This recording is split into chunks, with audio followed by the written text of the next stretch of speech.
Tamil channel Trichy மாவட்டத்தை சேர்ந்த கதிரவன், செய்தியாளர், செபஸ்டியன், ஒளிப்பதிவாளர், அவங்களோட பாத்தீங்கன்னா சுடலை கண்ணன் அப்படின்றவர் அவரோட அட்வொகேட். இவங்க 4 பேருமே கல்குவாரிக்கு செய்தி சேகரிக்க அவங்களோட செய்தி சேனலோட அட்வைஸின் பேரில், அவங்களோட ஹையர் அபிஷியல் சொன்ன அட்வைஸின் பேரில் அவங்க அந்த செய்தி சேகரிக்குது அப்பகுதியை நோக்கி போறாங்க. ஒரு நபர் இவர்கள் எங்கு அவர்களை தாக்கினார்களோ அந்த பகுதியில் உள்ள ஒரு பெட்ரோல் பங்க் சிசிடிவி கேமராவில் இவர்கள் அடித்தது, அங்கு நடந்த சம்பவங்கள் அனைத்தும் ரெக்கார்ட் ஆயிருக்கு. இந்த ரெக்கார்டை அழிக்க சொல்லி அந்த பங்க் உரிமையாளரிடம் பேசுகிறார்கள்.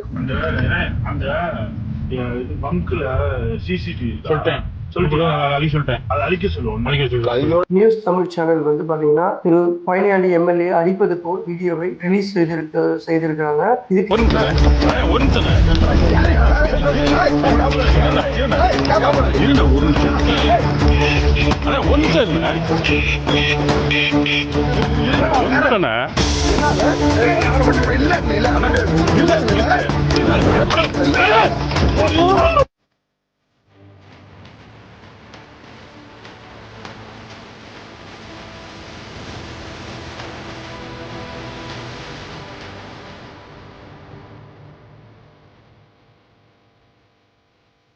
வணக்கம் நேயர்களே, இன்று நாம் பேச போகும் விஷயம் ஒரு சாதாரண செய்தி அல்ல. பத்திரிகை சுதந்திரத்திற்கே நேரடியாக விடுக்கப்பட்ட சவால். கரூர் மாவட்டம் கிருஷ்ணராயபுரம் சிவாய பகுதியில் விதிமுறைகளை மீறி செயல்பட்ட கல்குவாரி குறித்து உண்மை தகவல்களை சேகரிக்க சென்ற நியூஸ் தமிழ் சேனல் ஒளிப்பதிவாளர் மற்றும் செய்தியாளர்கள் கடுமையாக தாக்கப்பட்டு சம்பவம் தமிழகத்தை உலுக்கியிருக்கிறது. இந்த தாக்குதலுக்கு காரணம் யார்? இதன் பின்னணி என்ன? ஒரு எம்எல்ஏவும் அவருடைய கூட்டாளிகளும் செய்தியாளர்களை தாக்கும் அளவிற்கு அதிகாரம் எல்லை மீறிவிட்டதா? பத்திரிகையாளர்கள் பாதுகாப்பு இப்போது யாரிடம் பொறுப்பு? கல்குவாரி முறைகேடுகளுக்கு அரசியல் கவசமா? சட்டம் எல்லோருக்கும் சமமா? இந்த எல்லா கேள்விகளுக்கும் கடுமையான தெளிவான பதில்களோடு இன்றைய நிகழ்ச்சியில் நம்மோடு இருக்கிறார் அரசியல் மற்றும் சமூக விவகார ஆய்வாளர் ஹரிகிருஷ்ணன் சார். வாங்க உண்மையை உரத்த குரலில் பேச போகிறோம். அதுக்கு முன்னாடி மக்களாகிய நீங்க மறக்காம நம்ம சேனலை சப்ஸ்கிரைப் பண்ணிக்கோங்க. கூடவே அந்த பெல் ஐக்கனையும் கிளிக் பண்ணிக்கோங்க. உங்களுடைய கேள்விகளை மறக்காம கமெண்ட் செக்ஷன்ல ஷேர் பண்ணுங்க. வாங்க சார் கிட்ட கேள்விகளை கேட்போம். வணக்கம் சார். வணக்கம்மா. நியூஸ் தமிழ் சேனல் ஒளிப்பதிவாளர் மற்றும் செய்தியாளர்களை கடுமையா தாக்கப்பட்ட சம்பவம் தமிழகத்தையே உலுக்கியிருக்கு. இந்த தாக்குதலுக்கு காரணம் யார்? இதன் பின்னணி என்ன சார்? கண்டிப்பா சொல்றேங்கம்மா. இதுக்கு முன்னாடி இத பத்தி நிறைய சேனல்லையும் பேசியிருப்பாங்க.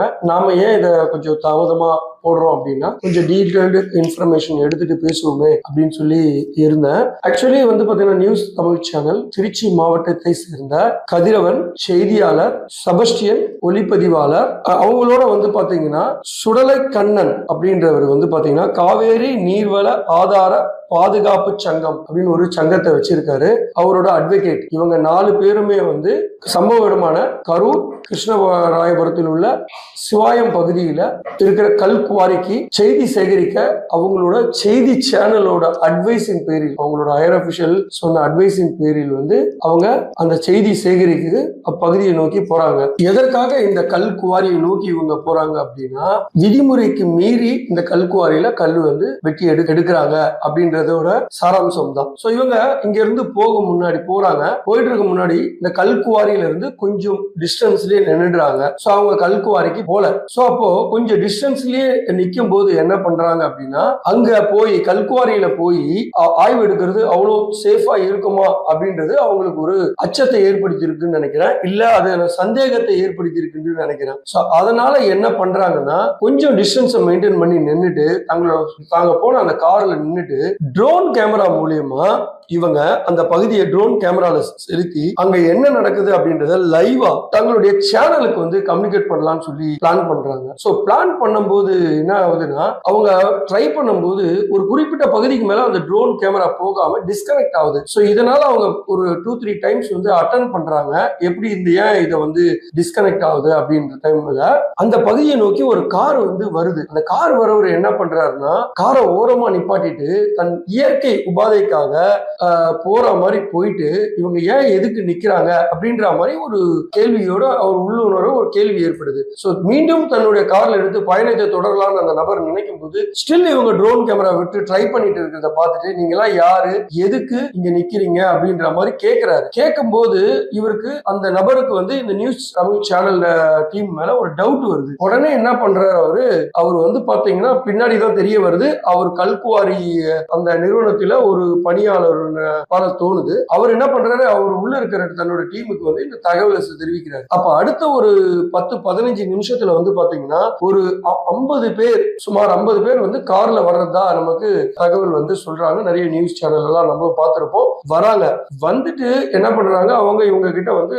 வார்த்தை பொருளை உபயோகிக்கிறாங்க. என்ன பண்றீங்க, எதுக்காக இங்க வந்திருக்கீங்க அப்படின்னு சொல்லி அவங்க கிட்ட கடுமையான வார்த்தை பொருளை ஈடுபடும் போது அதுல வந்து பாத்தீங்கன்னா திரு பழனியாண்டி எம்எல்ஏ மற்றும் அவருடைய மகன் விமலநாதன் மற்றும் கூட்டாளிகள் இருக்கதாக சொல்றாங்க. சோ இந்த இடத்துல வந்து பாத்தீங்கன்னா வாக்குவாதம் முற்றி போய் இவங்க நியூஸ் சேகரிக்க தான் வந்திருக்காங்க நமக்கு எதிரா அப்படின்னு சொல்லி அந்த தரப்பினருக்கு வந்து வலுவான காரணங்கள் கிடைக்கவே என்ன பண்றாங்க அப்படின்னா இந்த 4 பேர் இருக்காங்க இல்லையா, கதிரவன், செபஸ்டின், சுடலை கண்ணன், அவர் கூட இருக்க ஒரு அட்வொகேட், இந்த 4 பேரையும் கடுமையா தாக்க ஆரம்பிச்சிடுறாங்க. கடுமையா தாக்குனதோடு மட்டும் இல்லாம அவங்க கொண்டு வந்த camera mic and camera stand எல்லாம் இருக்கு இல்லையா, இதை கொண்டு இன்னும் பலமா அவங்கள தாக்குறாங்க. தாக்கிட்டு அந்த 4 பேரையும் அவங்க வந்த கார்ல கொண்டு போய் உள்ள போட்டு அடின்னு அடிக்கிறாங்க. அதுல சுடலை கண்ணன் இந்த அட்வொகேட் 2 பேருமே வந்து எஸ்கேப் ஆயிடுறாங்க.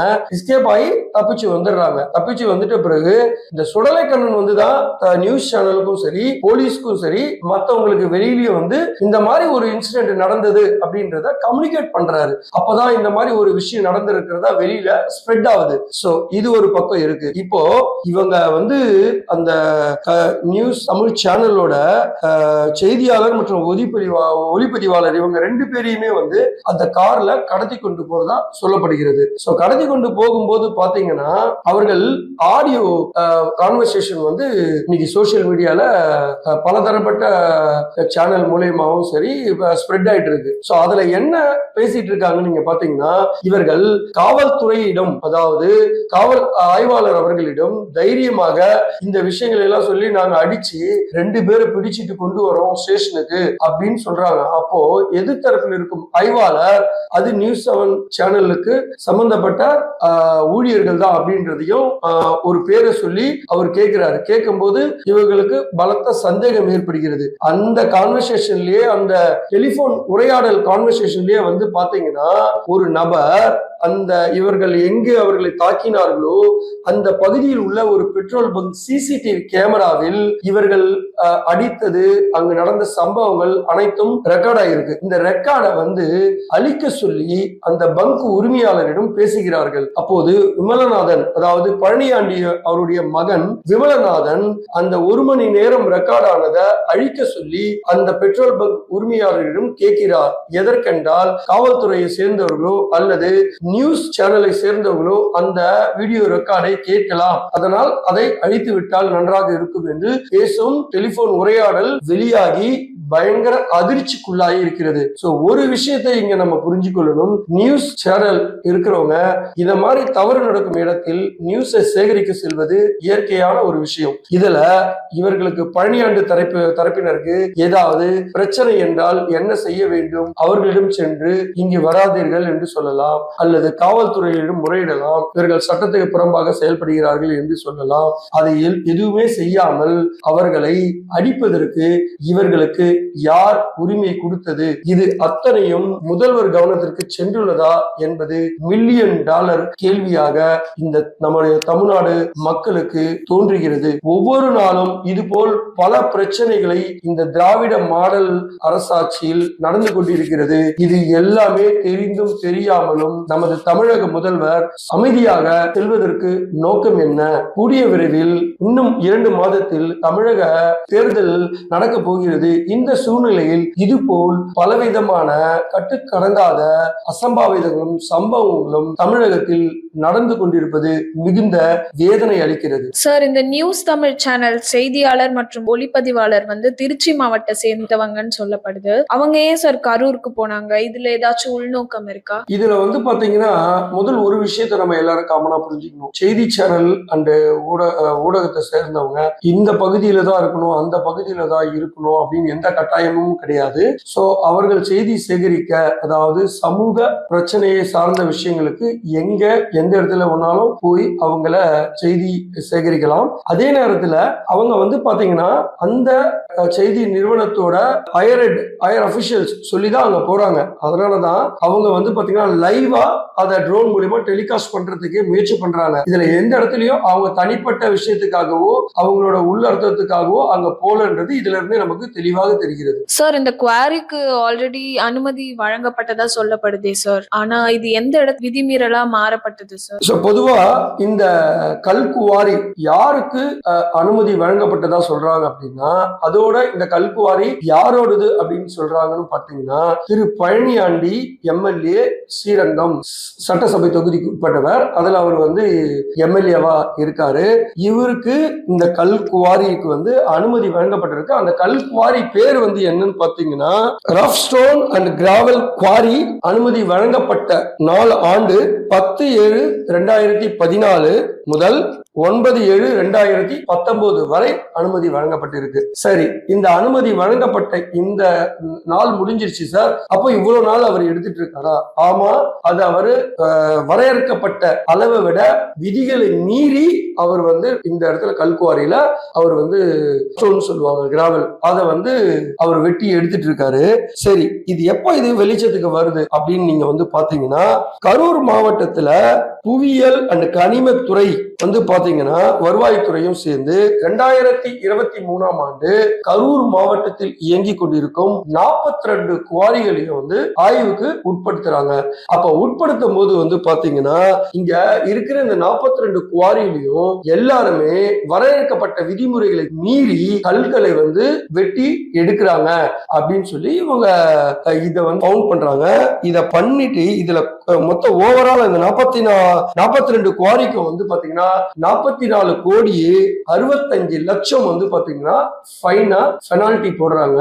அதுல குறிப்பா பழனியாண்டி வச்சிருக்கிற இந்த கரூர் கிருஷ்ணராயபுரம் சிவாயம் பகுதியில் உள்ள குவாரிக்கு மட்டும் 23 கோடியே 54 லட்சம் அபராதி மாவட்ட வருவாய் விதிக்குது. ஆனா அவர் இதுவரைக்கும் அந்த ஃபைன் பெனால்ட்டிய கட்டாம அவர் என்ன பண்றாருன்னா கலெக்டர், அதாவது மாவட்ட வருவாய், இது ஒரு தாசில்தார் கண்ட்ரோல்ல இருந்து இந்த ஆர்டரை எதிர்த்து அவர் என்ன பண்றாரு, மேல்முறையீடா கலெக்டர் கிட்ட மேல்முறையீடு செய்யறாரு. ஆனா இந்த மேல்முறையீடு என்ன பண்ணுதுன்னா, இவர்கள் ஆட்சி செய்து கொண்டிருப்பதால், அதாவது திமுக அரசாங்கம் ஆட்சி செய்து கொண்டிருப்பதால் இந்த மேல்முறையீடு அப்படியே கிடப்பில் கிடைக்கிறது. இதன் பிறகு இது எந்த விதத்திலையும் இது தோண்டி எடுக்கப்படவில்லை. ஆனால் தொடர்ந்து இந்த பழனியாண்டி அவர்கள் இந்த கல் குவாரியில் கல்லை கிராவலை வெட்டி எடுத்துக்கிட்டே இருக்காங்க. கிட்டத்தட்ட இந்த கிராவல் எவ்வளவு அளவுக்கு மீறி போயிருக்காங்கன்னா 5.36 லட்சம் கன மீட்டர் அதிகமாக வெட்டி எடுக்கப்பட்டதாக செய்திகள் சொல்கிறது. நீங்க இமேஜின் பண்ணுங்க, இந்த இவ்வளவு ஆழம் போயிட்டே இருக்காங்க. இது யாரும் தடுக்கிறதுக்கு தைரியம் இல்லை. இந்த மாதிரி ஒரு சட்டத்துக்கு புறம்பாக விதிகளுக்கு முரணாக செய்யக்கூடிய விஷயங்களை தான் நியூஸ் தமிழ் சேனல் நியூஸ் சேகரிக்க போனாங்க. அந்த இடத்துல போனவங்களை இவங்க அடிக்க வேண்டிய அவசியம் என்ன இருக்கு? இவங்க எதுக்காக கடுமையாக தாக்குறாங்க? இதுல கதிரவனுக்கு மண்டையிலும் செபஸ்டியனுக்கு வயிற்று பகுதியிலும் கடுமையான பாதிப்பு ஏற்பட்டதாக சொல்லப்படுகிறது. ஓகே, சோ இத எவ்வளவு முறை யூனிட் எடுக்கப்பட்டதுன்னு சும்மா ஒரு தோராயமா சொல்றாங்க அப்படின்னா 1,78,756 யூனிட் எடுக்கப்பட்டதாகவும் அதுக்கு 23/5/2023 23 கோடி 54 லட்சம் அபராதம் விதிச்சிருக்காங்க. இத கட்டாம சட்டத்துக்கு புறம்பா இன்னும் மணல் வெட்டி எடுத்துக்கொண்டிருக்கிறார்கள். இது என்ன ஆட்சியா? இது என்ன அலங்கோலமாக இருக்கிறது? இப்படி ஒரு தேர்தல் நேரத்துல பிரச்சனைகள் வரும் என்றும் தெரிந்து இப்படி தைரியமாக இருப்பதற்கு இவர்களுக்கு யார் அதிகாரம் கொடுத்தது என்பது மக்களாகிய உங்களுக்கு தெரியும் என்று நான் நம்புகிறேன். சார், திரு பழனியாண்டி எம்எல்ஏ அவர்கள் மீது ஆல்ரெடி நிறைய பிரச்சனைகள் இருக்கிறதாவும் பல வழக்குகள் தொடரப்பட்டதாகவும் சொல்லப்படுதே சார், அதை பத்தி கொஞ்சம் சொல்றீங்களா? ஆமா, திரு பழனியாண்டி எம்எல்ஏ அவர்கள் பாத்தீங்கன்னா அவர் குவாரியிலேயே வேலை செய்திருந்த ஒரு ஊழியர் அவருக்கு சரியான பாதுகாப்பு இல்லாம நாங்க வேலை செய்யறதாவும் அதனால அந்த ஊழியர் இறந்ததாக ஒரு வழக்கு பதிவு செய்யப்பட்டு இருக்கிறது. அது மட்டும் இல்லாமல் இவர் நேரு அமைச்சர் நேரு அவர்களோட உடனிருந்து பயணித்தவர், அவரோட ஆளுன்னு சொல்றாங்க. அவரு கூட இருந்து டிராவல் பண்ணவர், அவர் மூலியமாவும் அந்த திருச்சி பகுதியில் வளர்ந்து வந்தவர் அப்படின்னு சொல்லப்படுற நேரத்துல திரு நேரு அவர்களிடமே பிரச்சனைகள் செய்து வாக்குவாதங்களையும் உருவாக்கினவர் அப்படின்னு சொல்றாங்க திரு பழனியாண்டி அவர்களை பற்றி. அதோடு இல்லாமல் திருச்சி மாவட்டத்தை சேர்ந்த திருச்சி சிவா மாநிலங்களவை உறுப்பினர், திமுகவோட குழு தலைவர், அதுல அவர் வீட்லயும் இவர் அவர் வீடு அடித்து நொறுக்கப்பட்டது. அந்த அடித்து நொறுக்கப்பட்டது வீட்டுல ஒரு சொந்த கட்சிக்காரரே நம்ம வீட்டையே அடிச்சு உடைச்சிட்டாங்கன்னு சொல்லி வேதனையா செய்தி சேனல் முன்னாடி திருச்சி சிவா அவர்கள் பகிர்ந்து இருக்கிறத நாமளே நிறைய டிவி சேனல்ல வீடியோஸ்ல யூடியூப்ல எல்லாம் பார்த்திருக்கோம். அந்த முன்னாடி நின்று நடத்தினவரே இந்த திரு பழனியாண்டி எம்எல்ஏ அப்படின்னு சொல்றாங்க. இது மட்டும் இல்லாம வாயலூர் முருகன் கோயில்ல விஐபி தரிசனத்துக்காக ஒரு கியூ இருக்கும். அந்த தரிசனத்தோட கியூல ஒரு காவலாளி அந்த இடத்துல வேகமா இவர் வராருன்னு தெரிஞ்சு கதவை திறக்காததுனால அந்த காவலாளியை கடுமையாக தாக்கினார் அப்படின்னும் இவர் மேல குற்றச்சாட்டுகள் இருக்கிறது. இவர் சண்டைக்கு பெயர் பெற்றவரா அல்லது ரவுடியா என்று நமக்கு தெரிய வேண்டியதில்லை. இது அரசாங்கத்திற்கும் பொதுமக்களாகிய உங்களுக்கும் தெரிந்தால் மட்டும் போதும். திரு பழனியாண்டி எம்எல்ஏ ஸ்ரீரங்கம் தொகுதி திமுக வச்சு வந்த இவர் அந்த நியூஸ் தமிழ் சேனல் பத்திரிகையாளர்களை அடித்ததாக பத்திரிகையாளர் நிறுவனம் சொல்கிறது. ஆனால் காவல்துறையோ முதற்கட்ட விசாரணையில் திரு பழனியாண்டி எம்எல்ஏ அவ்விடத்தில் இல்லை, அது இருந்ததற்கான ஆதாரம் எதுவும் கிடைக்கவில்லை என்றும் அதை ஆதாரம் எதுவும் நியூஸ் தமிழ் சேனல் சமர்ப்பிக்கவில்லை என்றும் கூறுகிறார்கள். அதோடு பாத்தீங்கன்னா எம்எல்ஏ பழனியாண்டியோட பையன் திரு விமல்நாதன் அந்த டெலிபோன் உரையாடலில் அவருடைய வாய்ஸ் இருக்கிறது தெளிவா தெரியறதுனால ஏனோ அவரை காப்பாற்ற முடியல அப்படின்ற ஒரு இயலாமையில தான் காவல்துறையில் இருக்காங்க. ஆனா திரு பழனியாண்டி எம்எல்ஏ அவர்கள் துரதிருஷ்டவசமோ என்னவோ தெரியாது. இப்போ ஒரு 2 ஹவர்ஸ்க்கு முன்னாடி பாத்தீங்கன்னா நியூஸ் தமிழ் சேனல் பாத்தீங்கன்னா திரு பழனியாண்டி எம்எல்ஏ அடிப்பது போல் வீடியோவை ரிலீஸ் செய்திருக்கிறாங்க. இதுக்கு என்ன சொல்ல போறாங்க அப்படின்னு தெரியல காவல்துறை. இதுக்கப்புறமாவும் இவர்களை காப்பாத்தாம இவர் மீது எஃப்ஐஆர் போடாம இவரை பாதுகாக்க போறாங்களா, இல்ல இவர்களை பாதுகாக்க திமுக அரசாங்கம், அதாவது திரு மு.க. ஸ்டாலின் தமிழக முதலமைச்சர் அவர்கள் தொடர்ந்து இது போல கயவர்களுக்கு துணை போக போகிறார்களா என்று பொறுத்திருந்து பார்க்கலாம். இந்த வருகின்ற சட்டசபை தேர்தல் இவருக்கு மிக கடினமாக இருக்கும் என்பதில் எந்த விதமான ஐயமும் இல்லை. ஏனென்றால் ஒவ்வொரு நாளும் ஒரு வித பிரச்சனைகளும் உருவாகி கொண்டே இருக்கிறது. சட்டம் ஒழுங்கு மிக கேவலமான முறையில் போய்கொண்டிருக்கிறது. தமிழகத்தில் திமுக ஆட்சி தொடர்ந்து நடந்தால் இதுபோல் அராஜக செயல்கள் நடக்கும் என்பதில் எந்தவித ஐயமும் இல்லை. பொறுத்திருந்து பார்ப்போம் இந்த வழக்கை காவல்துறையினர் எப்படி கையாளுகிறார்கள் என்பது. நன்றி, வணக்கம். நமது அடுத்த நிகழ்ச்சியில் இதே போல் பல அரசியல் சார்ந்த விஷயங்களையும் சமூக சார்ந்த விஷயங்களையும் நாம் விவாதிக்கலாம். நன்றி சார்.